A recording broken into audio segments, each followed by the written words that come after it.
नमस्कार, मैं हूं आपके साथ अनुष्का। आइए बढ़ते हैं आज की खास खबरों की ओर।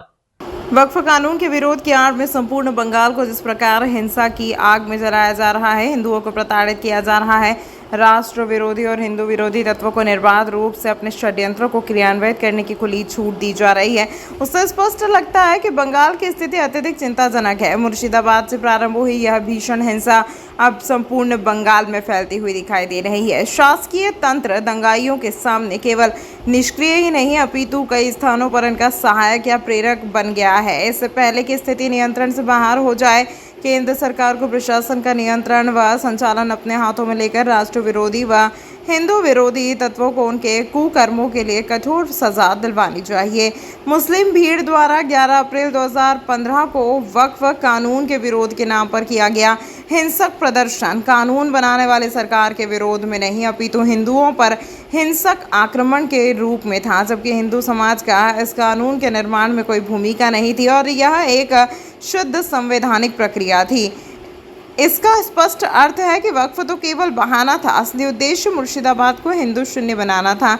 इस उन्मादी जिहादी भीड़ ने हिंदुओं के 200 से अधिक घरों और व्यावसायिक दुकानों को लूट कर जलाया, सैकड़ों हिंदुओं को बुरी तरह घायल किया व 3 नागरिकों की निर्मम हत्या की गई। उनके पास जाकर उनकी चिंता एवं सहायता करने की अपेक्षा सुश्री ममता बनर्जी दंगा भड़काने वाले इमामों से मिल रही हैं, जिनमें से एक इमाम ने एक दिन पहले ही धमकी दी थी कि अगर ममता बनर्जी ने उनका साथ नहीं दिया तो वह उसकी औकात बता देंगे। अब ये सारे तथ्य सामने आने पर समाचार मिल रहा है कि ममता जी अब शरणार्थियों को सुविधा देने की जगह उनको वापस जिहादियों के सामने जबरन परोसने का षड्यंत्र कर रही है। आज की बंगाल की स्थिति से यह स्पष्ट है कि ममता सरकार भारत के संघीय ढांचे को बंगाल में ध्वस्त कर अपनी सरकार और वोट बैंक को सुरक्षित रखने के लिए किसी भी सीमा तक जा सकती है। बंगाल में राष्ट्रीय सुरक्षा खतरे में आ चुकी है। बांग्लादेशी व रोहिंग्या घुसपैठियों को निर्बाध रूप से आने दिया जा रहा है, उनके आधार कार्ड बनाए जा रहे हैं, हिंदुओं के प्रति हिंसा बढ़ती जा रही है और न्यायालय के आदेश पर ही हिंदू त्योहारों को अनुमति मिल पाती है। हिंदू का अस्तित्व खतरे में पड़ चुका है, कानून व्यवस्था पूर्ण रूप से नष्ट हो चुकी है। तृणमूल के असामाजिक तत्व व जिहादी गुंडों के नियंत्रण व निर्देश पर ही प्रशासन काम करने के लिए विवश है।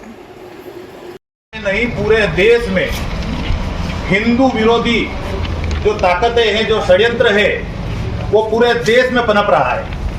अभी मुर्शिदाबाद में जो घटना घटी, जहां 200 परिवारों को जला दिया गया, 3 निर्मम हत्याएं हो गई, ऐसा पूरे देश में इस प्रकार का षड्यंत्र पनप रहा है। 500 परिवारों को पलायन करने का एक यह दुखद बात है कि उन्हें पलायन करना पड़ा, जैसा कि कश्मीर में हिंदू भाइयों के कश्मीरी पंडितों ने पलायन किया था और कश्मीर में जिस प्रकार से आज की स्थिति में कश्मीरी पंडितों ने जो पलायन किया था और कश्मीर हिंदू विहीन हो गया था, उसी तर्ज पर यह बांग्लादेश में इस प्रकार का अत्याचार किया जा रहा है। और ये जो ममता बानो सरकार है, 450 किलोमीटर की दूरी पर बांग्लादेश है, वहां पर क्यों तार फेंसिंग नहीं की जा रही, क्यों वहां पर सीमा नहीं बनाई? जैसा कि ये वक्फ बोर्ड का जो विषय पूरे देश भर में चल रहा है और उसके नाम पर बांग्लादेश में, जो कि अभी एक मुर्शिदाबाद शहर है, वहीं पर 200 परिवारों के घरों में आग लगाई गई, 3 निर्मम हत्याएं हुई, 500 घरों ने वहां से पलायन कर लिया। इस विषय को लेकर विश्व हिंदू परिषद ने आज पूरे देश भर में जिला केंद्रों पर राष्ट्रपति शासन, जैसा कि आप सभी को ज्ञात है कि पिछले 10 दिनों के अंदर बंगाल में हिंदुओं के साथ में, हिंदू माता बहनों के साथ में किस तरीके से निर्ममता की जा रही है। मेरा आपके चैनल के माध्यम से एक सवाल है कि पिछले 10 दिनों में ममता बानो ने एक भी ऐसा स्टेटमेंट नहीं दिया, न किसी शरणार्थी के पास मिलने गई है। उसकी जगह जब राज्यपाल ने वहाँ जाने की मंशा जाहिर करी तो उनके द्वारा, ममता बनर्जी के द्वारा ये कहा गया कि अगर आप वहाँ जाएंगे तो हालात बिगड़ जाएंगे। तो मैं आपके माध्यम से पूछना चाहता हूँ कि प्रधान इस अंक में फिलहाल इतना ही। अगले अंक में आपसे फिर होगी मुलाकात, तब तक के लिए नमस्कार।